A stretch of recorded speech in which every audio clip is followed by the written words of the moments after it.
CPM-നകത്ത് കോൺഗ്രസിൽ ഉള്ളതിനേക്കാളും ഗുരുതരമായ വളരെ ഡീപ്പായിട്ടുള്ള ഗ്രൂപ്പ് പ്രവർത്തനങ്ങളുണ്ടെന്നും ഗ്രൂപ്പ് മാനേജർമാരുണ്ട് എന്നതും ഇപ്പോൾ ഇതാ പുറത്തു വരികയാണ്. ഒരുപക്ഷെ ഈ CPM നേതാക്കൾ തന്നെ ഈ കോൺഗ്രസ്സുകാരെ ഗ്രൂപ്പ് മാനേജർമാർ എന്ന് പറഞ്ഞ് കളിയാക്കുമ്പോൾ അവർ തന്നെ സ്വയം ഗ്രൂപ്പ് മാനേജർമാരാണ് എന്നത് അവർ ബോധപൂർവ്വം മറച്ചു വയ്ക്കുകയാണ് എന്നാണ് തോന്നുന്നത്. മാത്രമല്ല അതിനകത്ത് ഈ പാർട്ടി പ്രവർത്തനവും പാർട്ടിയുടെ പ്രവർത്തനത്തിന്റെ ഊർജ്ജസ്വലതയും ആ സംഘടനാ ബോധവുമല്ല അവിടെ ഇപ്പോൾ വിഷയമാകുന്നത്. പകരം പണവും പെണ്ണും എല്ലാം ഈ CPM-നകത്ത് സമ്മേളനങ്ങളിൽ ചർച്ചയാകുന്നു. സ്ഥാനമാനങ്ങൾ മാറുന്നതിന് ചർച്ചയാകുന്നു. ഗ്രൂപ്പ് സമവാക്യങ്ങൾ ഉണ്ടാക്കുന്നു. പലരും നേതാക്കന്മാരെല്ലാം ഗ്രൂപ്പിന്റെ മാനേജർമാരാണ്. അവർ ഗ്രൂപ്പ് ഉണ്ടാക്കുന്നു. അവിടെ അവർക്ക് രാഷ്ട്രീയ നിലനിൽപ്പിനും സ്ഥാനം നേടിയെടുക്കുന്നതിന് വേണ്ടി എന്തു പ്രവർത്തനം നടത്താനും CPM നേതാക്കൾ തയ്യാറാണ് എന്നതും വ്യക്തമാകുന്നു. തിരുവനന്തപുരം ജില്ലയെ സംബന്ധിച്ചിടത്തോളം തിരുവനന്തപുരം ജില്ലയിൽ ഇപ്പോൾ ഏറ്റവും അധികം ചർച്ച ചെയ്യപ്പെടുന്നതും ഏറ്റവും അധികം വിവാദമായിരിക്കുന്നതും മംഗലാപുരം ഏരിയ സമ്മേളനവും അവിടുത്തെ ഏരിയ സെക്രട്ടറി ആയിരുന്ന മുല്ലശ്ശേരി മധുവിന്റെ ഇറങ്ങിപ്പോക്കും, അതിനുശേഷം മുല്ലശ്ശേരി മധു മറ്റൊരു പാർട്ടിയിലേക്ക് ഞാൻ ചേരുമെന്നും ഇനി ഈ പാർട്ടി എനിക്കില്ല എന്നും 42 വർഷക്കാലം ഈ പാർട്ടിയെ സേവിച്ച തനിക്ക് ദുരനുഭവങ്ങളാണ് ഇപ്പോൾ ഉണ്ടായിരിക്കുന്നത് എന്നൊക്കെ പറഞ്ഞ് അദ്ദേഹം പുറത്തുപോയി. ഉടനെ തന്നെ CPM സാധാരണ ചെയ്യുന്നത് പോലെ ആ പാർട്ടിയിൽ നിന്നും അദ്ദേഹത്തിനെ പുറത്താക്കിയതായിട്ടുമൊക്കെ പിന്നെ പത്രക്കുറിപ്പ് ഇറക്കുകയും ചെയ്യുന്നു പാർട്ടി സെക്രട്ടറി. ആ പാർട്ടി സെക്രട്ടറി സ്വന്തം ഗ്രൂപ്പ് ഉണ്ടാക്കാനും ഗ്രൂപ്പ് മാനേജരാകാനും ശ്രമിക്കുന്നുവെന്നാണ് ഇപ്പോൾ പുറത്തു പോകുന്ന മധുവും ആരോപിക്കുന്നത്. മാത്രമല്ല നമ്മൾ കാണുന്ന ഇതിനേക്കാളുപരി പീഡന കേസും ഒരു പെണ്ണ് കേസും അതുമായി ബന്ധപ്പെട്ടുള്ള ചില കാര്യങ്ങളും ഇപ്പോൾ പുറത്തു വരുന്നുണ്ട്. അതാണ് നമ്മൾ CPM-ന്റെ പ്രത്യയശാസ്ത്രപരമായ കാര്യങ്ങൾ മാത്രമല്ല ഇപ്പോൾ CPM-നെ നയിക്കുന്നത്.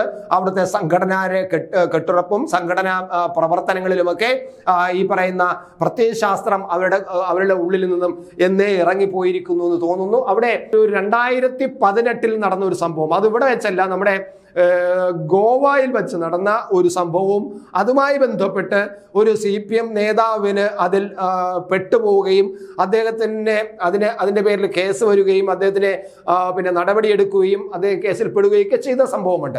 അതിൻ്റെ ഒരു തുടർ പ്രവർത്തനത്തിൻ്റെ ഭാഗമായിട്ട് അന്ന് തന്നെ ഈ പറയും പോലെ സ്കെച്ച് ചെയ്തതാണ്.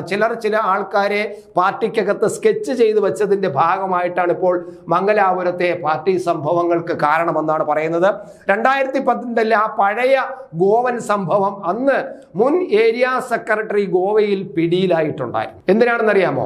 അതേ തുടർന്ന് പ്രതിസന്ധിയാണ് ഇപ്പോൾ പുതിയ രൂപത്തിൽ തിരിച്ച് അന്ന് CPM മംഗലാപുരം ഏരിയ സെക്രട്ടറിയെ ഗോവയിൽ പീഡനക്കേസിൽ ആണ് അറസ്റ്റിലായത്. അന്ന് ആ നേതാവിനെ ബോധപൂർവം കെണിയിൽ പെടുത്തി എന്ന സംശയം അന്ന് തന്നെ ഉയർന്നിരുന്നു. അന്ന് തന്നെ പാർട്ടിക്കകത്ത് അത്തരത്തിലുള്ള ചർച്ചകൾ വന്നിരുന്നു. പാർട്ടിക്കുള്ളിലെ ശത്രുക്കൾ മെനഞ്ഞെടുത്ത ഒരു തിരക്കഥയിൽ ആ നേതാവ് കുടുങ്ങിപ്പോയതാണെന്നും ആത്യന്തികമായി പരിക്കേറ്റത് പാർട്ടിക്കാണെന്നും അന്ന് പാർട്ടി വിലയിരുത്തുകയും ചെയ്തിരുന്നു. നമ്മൾ നോക്കുക, നമ്മൾ അറിയുന്നത് പോലെ പാർട്ടിയിലെ സാധാരണ പ്രവർത്തകർ സിന്താബ വിളിക്കുന്ന കൊടിപിടിക്കുന്ന ൊന്നും അറിഞ്ഞുകൂടാത്ത ഒരു അന്തർനാടകങ്ങളും ഒരു പിന്നെ അധോലോക പ്രവർത്തനങ്ങളും CPM-നകത്ത് ഉണ്ട് എന്നത് ഇപ്പോൾ കുറേശ്ശെ പുറത്തു വന്നിരിക്കുന്നു. കഴക്കൂട്ടത്തെ പാർട്ടിയുടെ ശക്തനായ സംഘാടകരിൽ പ്രമുഖനായിരുന്നു യുവ നേതാവ്.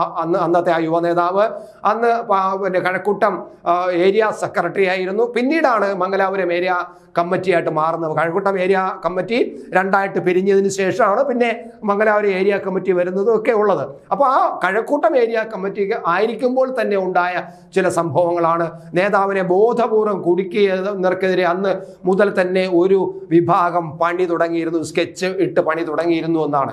ആ പണിയാണ് 2024 മംഗലാപുരം ഏരിയയിലെ പൊട്ടിത്തെറിയായത്. അങ്ങനെ മധു മുല്ലശ്ശേരി BJP-കാരനാവുകയും ചെയ്തു. അദ്ദേഹം എന്തായാലും BJP-യിലേക്ക് പോകും എന്നാണ് അറിയുന്നത്. കാരണം അദ്ദേഹത്തിന് ഇതിനുശേഷം താൻ മറ്റൊരു പാർട്ടിയിലേക്ക് പോകുമെന്ന് പറഞ്ഞു.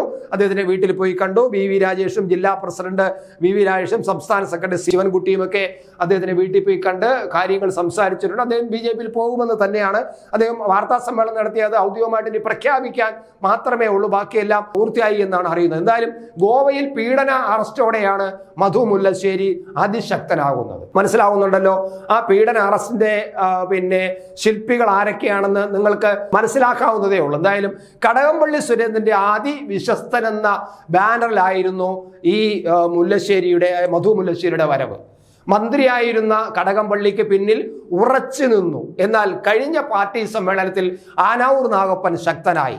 ആ പാർട്ടിക്കകത്തുള്ള ഗ്രൂപ്പ് സമവാക്യങ്ങളിൽ ഉണ്ടാകുന്ന മാറ്റങ്ങളാണ് ഈ പറയുന്നത്. ആനാവൂർ നാഗപ്പൻ ശക്തമായി കഴിഞ്ഞപ്പോൾ കടകംപള്ളിയെ വെട്ടി CPM സംസ്ഥാന സെക്രട്ടേറിയറ്റിലെത്തി. അദ്ദേഹം ദീർഘകാലം ജില്ലാ സെക്രട്ടറിയും പാർട്ടി സെക്രട്ടേറിയറ്റ് അംഗവും ഉണ്ടെങ്കിലും ഇരട്ട റോളിൽ ആനാവൂർ നാഗപ്പൻ ഇരുന്നു കുറെ കാലം. നമുക്കറിയാം, ആനാവൂര് സംസ്ഥാന സെക്രട്ടറി അംഗമായിട്ട് പോലും ജില്ലാ സെക്രട്ടറി ആയി കുറെ കാലം നിന്നു. ആരെ ജില്ലാ സെക്രട്ടറി ആക്കണമെന്നതിനെ കുറിച്ചുള്ള ഒരു ഏകാഭിപ്രായം, ഒരു സമന്വയം ഉണ്ടാക്കാത്തതുകൊണ്ട് അതുകൊണ്ട് തന്നെ ഗ്രൂപ്പ് വലിയ തർക്കമായതുകൊണ്ടാണ് പിന്നീട് കുറെ കാലം അദ്ദേഹത്തിന് 2 പദവി ഒരുമിച്ച് ഉപയോഗിക്കേണ്ടത്. ഇതോടെ മധു മുല്ലശ്ശേരി കളം മാറി. കാരണം ആനാവൂർ നാഗപ്പൻ ശക്തനായി മാറി.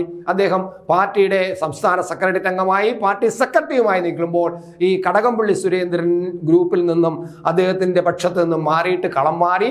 അങ്ങനെ കടകംപള്ളിയെ കൈവിട്ട് ആനാവൂരിന്റെ വിശ്വസ്തനായി മാറി ഈ മധു. ഇതിനിടെ പലവിധ ആരോപണങ്ങൾ ഉയർന്നു. കരുതലോടെ കടകംപള്ളി കാത്തിരുന്നു. വരട്ടെ, കാത്തിരിക്കാമെന്ന് അദ്ദേഹം കാത്തിരുന്നു. തിരുവനന്തപുരം ജില്ലയിലെ പ്രത്യേക CPM-ലെ രാഷ്ട്രീയ കൂട്ട് മംഗലാപുരത്ത് എത്തിയപ്പോൾ പുതിയ തലത്തിലെത്തി. അത് മധു അവിടെ ഏരിയ കമ്മിറ്റി ഉണ്ടാക്കുന്നു. ഏരിയ കമ്മിറ്റിയിൽ മധു തന്നെയാണ്. ഏരിയ സെക്രട്ടറിയായിട്ട് ആദ്യമായിട്ട് വരുന്നതും മധു തന്നെയാണ്. എന്തായാലും ഇപ്പോൾ ജില്ലാ സെക്രട്ടറിയായിട്ട് ജോയി എത്തിയ സാഹചര്യം മധു മുല്ലശ്ശേരിക്ക് CPM-ലെ താക്കോൽ സ്ഥാനം നഷ്ടമാക്കിയിരിക്കുകയാണ്. കാരണം ജോയിക്ക് തൃപ്തനല്ല ഈ മധു മുല്ലശ്ശേരി. അതിന് ഈ ഗ്രൂപ്പ് സമവാക്യങ്ങൾ തന്നെയാണ് പ്രധാന പ്രശ്നം. കടകംപള്ളിയും ജോയിയും പിന്നെ വിജയകുമാറും ഇവരെല്ലാം കൂടി ഒരുമിച്ചപ്പോൾ മധുവിനെ രക്ഷിക്കാൻ ആനാവൂരിനും കഴിയാത്ത അവസ്ഥയായി എന്നാണ് അറിയുന്നത്. എന്തായാലും ഇതോടെ മധു പാർട്ടിക്ക് പുറത്തുപോയി. മംഗലാപുരം ഏരിയ സമ്മേളനത്തിന്റെ ആദ്യ ദിനം ജില്ലയിൽ നിന്നുള്ള സംസ്ഥാന സമിതി അംഗങ്ങളുടെ യോഗം നടന്നു. ഈ യോഗത്തിൽ തന്നെ മധുവിനെ പുറത്താക്കാൻ തീരുമാനിച്ചിരുന്നതാണ്. ഇപ്പോൾ ഏരിയ സമ്മേളനം നടന്നപ്പോൾ അദ്ദേഹത്തിനെ പുറത്താക്കാൻ തീരുമാനിച്ചാണ്. ഇതോടെ മധു പിണങ്ങി പോവുകയും ചെയ്തു. എന്നാൽ ഏരിയ സമ്മേളനം നടന്നപ്പോൾ തന്നെ അദ്ദേഹം തനിക്ക് മാനം നഷ്ടമാകും എന്നൊരു ബോധം മധുവിനുണ്ടായിരുന്നു. അദ്ദേഹം ഒരു പ്രധാന നേതാവിനോട് തന്നെ പാർട്ടി ഏരിയ കമ്മിറ്റി സെക്രട്ടറി ആയിട്ട് തന്നെ നിലനിർത്തുമല്ലോ എന്ന് ചോദിച്ചപ്പോൾ നേതാവ് പറഞ്ഞു, പാർട്ടിക്ക് അതിൻ്റെതായ ചില രീതികളുണ്ടല്ലോ സഖാവേ എന്നാണ് പറഞ്ഞത്. എന്തായാലും ഏരിയ സമ്മേളനം നടന്നപ്പോൾ മധു തന്നെയാണ് അടുത്ത ജില്ലാ സമ്മേളന പ്രതിനിധികളുടെ പട്ടിക അവതരിപ്പിച്ചത്. അതായത് അവരുടെ ഒരു പാനൽ അവതരിക്കും. പാനൽ എന്നാണ് പാർട്ടിയിൽ പറയുന്നത്, പട്ടിക എന്ന് പറയില്ല.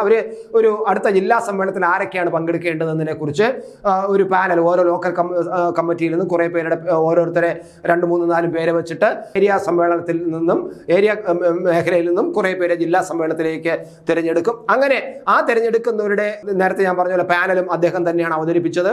അതിനുശേഷം അടുത്ത ജില്ലാ ഏരിയ കമ്മിറ്റിയിലേക്കുള്ള പാനലും ഈ മധു തന്നെയാണ് അവതരിപ്പിച്ചത്. കാരണം മധുവിനെ കൊണ്ട് തന്നെ അവതരിപ്പിച്ചു. അങ്ങനെ അവതരിപ്പിക്കുമ്പോൾ സാധാരണ CPM-ന്റെ ഒരു രീതി അനുസരിച്ചിട്ട് ഇങ്ങനെ കമ്മിറ്റി അംഗീകരിക്കും, അല്ലെങ്കിൽ സമ്മേളനത്തിൽ പങ്കെടുക്കുന്ന പ്രതിനിധികൾ കൈയടിച്ച് അംഗീകരിക്കും. ഒരു പാനൽ നിലവിലുള്ള സെക്രട്ടറി അവതരിപ്പിച്ചപ്പോൾ ഈ മധു തന്നെയാണ് അടുത്ത ഏരിയ കമ്മിറ്റിയിലെ അംഗങ്ങളുടെ പേര് അവതരിപ്പിച്ചത്.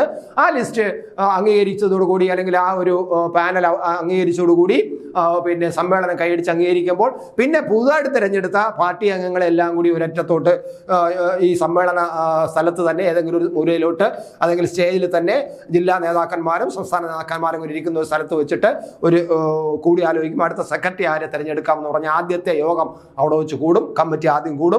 അവിടെ വെച്ചിട്ട് ഒരു വന്നു. ഇത് അവിടെ ജലീലിനെ പാർട്ടി സെക്രട്ടറി ആക്കണം, ഏരിയ സെക്രട്ടറി ആക്കണമെന്നൊരു നിർദ്ദേശം വരുന്നു. ആകപ്പാടെ മധു വല്ലാത്ത അവസ്ഥയിലായി.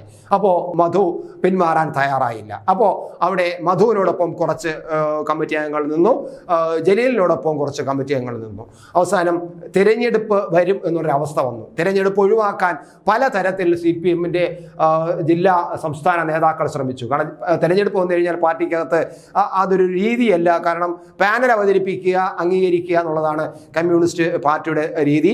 പക്ഷേ അങ്ങനെ വന്നപ്പോൾ രണ്ട് മത്സരങ്ങൾ രണ്ടുപേരും ഉറച്ചു നിന്നപ്പോൾ, ജലീലും അതുപോലെ മധുവും ഉറച്ചു നിന്നപ്പോൾ മത്സരമാകും എന്നുള്ളൊരവസ്ഥ വന്നപ്പോൾ അവിടെ നിന്ന് വന്ന ജില്ലാ നേതാക്കന്മാരെല്ലാം കൂടെ ജോയിയുടെ നേതൃത്വത്തിൽ ഏരിയ കമ്മിറ്റി അംഗങ്ങളുടെ ഒരു അഭിപ്രായം ആരാഞ്ഞു, ഓരോരുത്തരുടെയും. അങ്ങനെ അഭിപ്രായം ആരാഞ്ഞപ്പോൾ 12 പേർ ജലീലിനോടൊപ്പം നിൽക്കുകയും ബാക്കിയുള്ള 5-6 പേര് മധുവിനോടൊപ്പം നിൽക്കുകയും ചെയ്തു. അങ്ങനെ ജോയി അതിന് ഏകപക്ഷീയമായിട്ട് ജലീലിനെ ഏരിയ സെക്രട്ടറി ആയിട്ട് തിരഞ്ഞെടുത്തിരിക്കുന്നു എന്ന് പ്രഖ്യാപിക്കുകയും ചെയ്തു.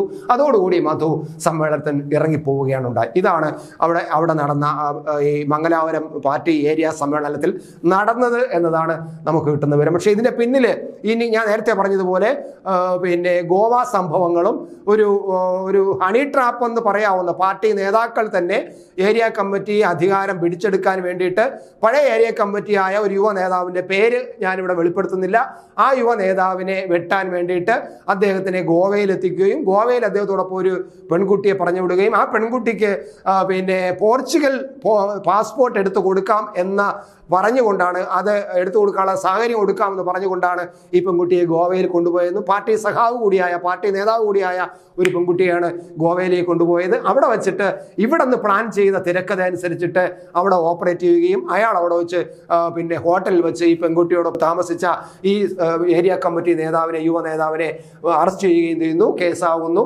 അത് മണിക്കൂറുകൾക്കകം, മിനിറ്റുകൾക്കകം തന്നെ കേരളത്തിൽ വാർത്തയാവുകയും ചെയ്യുന്നു. അവിടെയാണ് ഏറ്റവും പ്രധാനം. ഗോവയിൽ ഒരു പോലീസ് അറസ്റ്റ് ചെയ്ത് കഴിഞ്ഞാൽ അതിലെ നടപടിക്രമങ്ങൾ പൂർത്തിയായി കേരള പോലീസിന് എത്തിക്കാൻ സമയമെത്തിക്കും. പക്ഷേ വളരെ പെട്ടെന്ന് തന്നെ കേരളത്തിൽ അതിൻ്റെ വാർത്തകൾ പ്രചരിപ്പിച്ചു തുടങ്ങി. ഇതെല്ലാം CPM-നകത്ത് നേരത്തെ തന്നെ തയ്യാറാക്കി വെച്ച ഒരു അജണ്ടയും ചില തിരക്കഥയുമായിരുന്നു. അപ്പോൾ ഇതിൽ നമ്മൾ മനസ്സിലാക്കുന്നത് പാർട്ടിക്കകത്ത് ഇത് മുഴുനീളം തിരുവനന്തപുരം ജില്ലയിൽ വല്ലാത്ത ഗ്രൂപ്പാണുള്ളത്. എന്തായാലും CPM-ന്റെ സംസ്ഥാന നേതൃത്വം ഈ വിഷയങ്ങൾ, മംഗലാപുരം വിഷയത്തെയൊക്കെ അങ്ങനെ ഒരു ലാഘവത്തോടെ കാണുന്നില്ല എന്നാണ് നമുക്ക് കിട്ടുന്ന വിവരം. അവർ ഈ അടുത്ത ജില്ലാ കമ്മിറ്റിയെ പിടിച്ചെടുക്കാനുള്ള ഒരു ശ്രമമാണ് ഇപ്പോൾ മംഗലാപുരം ഏരിയ സമ്മേളനത്തിൽ കണ്ടിരിക്കുന്നത്. ആ ജില്ലാ കമ്മിറ്റിക്ക് ഇപ്പോൾ ജോയിയുടെ നേതൃത്വത്തിൽ ജോയിയാണ് സെക്രട്ടറി ആയിട്ടിരിക്കുന്നത്. ആ സെക്രട്ടറി ആയിരിക്കുന്ന ആ കമ്മിറ്റിയെ നിലനിർത്താൻ വേണ്ടിയിട്ടുള്ള ഒരു തന്ത്രം ഒരിടത്ത് നടക്കുമ്പോൾ മറ്റൊരിടത്ത് അത് പിടിച്ചെടുക്കാനുള്ള ശ്രമം നടക്കുന്നുണ്ട്. അത് സംസ്ഥാന നേതൃത്വത്തിന് വ്യക്തമായിട്ടുണ്ട്, ബോധ്യമായിട്ടുണ്ട്. അവർ അത്തരം കാര്യങ്ങൾ ശ്രദ്ധിക്കുകയാണ്. ഇതിനെ നിസ്സാരമായിട്ട് കാണുന്നില്ല. ഇത് വെറും ഒരു അധികാര സ്ഥാനത്തിന് വേണ്ടിയിട്ടുള്ള മത്സരമാണെന്ന് മാത്രം കാണുന്നില്ല, ഒരു സെക്രട്ടറി സ്ഥാനത്തിന് വേണ്ടി മാത്രമുള്ള മത്സരമായിട്ട് കാണുന്നില്ല. എന്തായാലും ഇനി വരുന്നത് സംഭവങ്ങൾ ജില്ലാ സമ്മേളനം കൊണ്ട് അടുക്കുമ്പോൾ തിരുവനന്തപുരം ജില്ലയിലെ വിഭാഗീയത കൂടുതൽ ശക്തമാകും. മുല്ലശ്ശേരി മധു ആരാണ്, എന്താണ് എന്നുള്ളതിനെക്കുറിച്ച്, അയാളെക്കുറിച്ച് ഒരുപാട് ആരോപണങ്ങളും ആക്ഷേപങ്ങളും ഒക്കെ ഉയരുന്നുണ്ട്.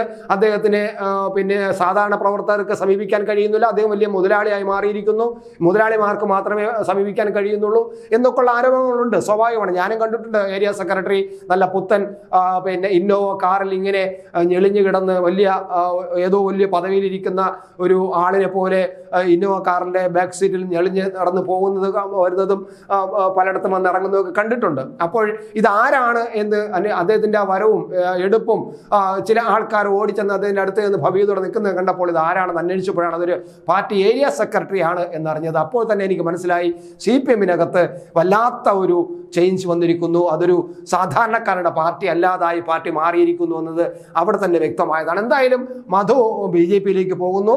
അത് CPM-കാർക്ക് ആരും BJP-യിലേക്ക് പോകില്ല, കോൺഗ്രസ്സുകാരാണ് BJP-യിലേക്ക് റിക്രൂട്ട് ചെയ്യുന്ന ഏജന്റ് എന്ന് നിരന്തരം പറയുന്ന CPM നേതാക്കൾക്ക് തിരുവനന്തപുരം നഗരത്തിൽ KKG സെന്ററിന്റെ തൊട്ടടുത്ത് തന്നെ ഒരു 42 വർഷം പാർട്ടി പ്രവർത്തിക്കുകയും ഒരു 6 വർഷക്കാലം ലോക്കൽ കമ്മിറ്റി സെക്രട്ടറിയായും 8 വർഷക്കാലം ഏരിയ കമ്മിറ്റി സെക്രട്ടറിയുമായിട്ടൊക്കെ പ്രവർത്തിച്ച, അല്ലെങ്കിൽ അത്തരം കാലഘട്ടങ്ങളിൽ വളരെ ലോക്കൽ കമ്മിറ്റിയും ഏരിയ കമ്മിറ്റി സെക്രട്ടറിയായിട്ട് പ്രവർത്തിച്ച് പരിചയമുള്ള ഒരു നേതാവ് BJP-ക്ക് പോകുന്നത് ഇത് ഒരു BJP-യിലേക്കുള്ള ഒരു ഒഴുക്കായി മാറുമെന്ന് BJP നേതാക്കൾ പറയുന്നുണ്ട്. കാത്തിരിക്കാൻ നമുക്ക്. CPM-നകത്ത് ഇനി ജില്ലാ സമ്മേളനം കൂടെ നടക്കാനുണ്ട് തിരുവനന്തപുരത്ത്. അതിനു മുമ്പ് ഏതെല്ലാം ഏരിയകളിൽ എവിടെയെല്ലാം സംഭവങ്ങൾ നടക്കുമെന്ന് നമുക്ക് കാത്തിരിക്കാം.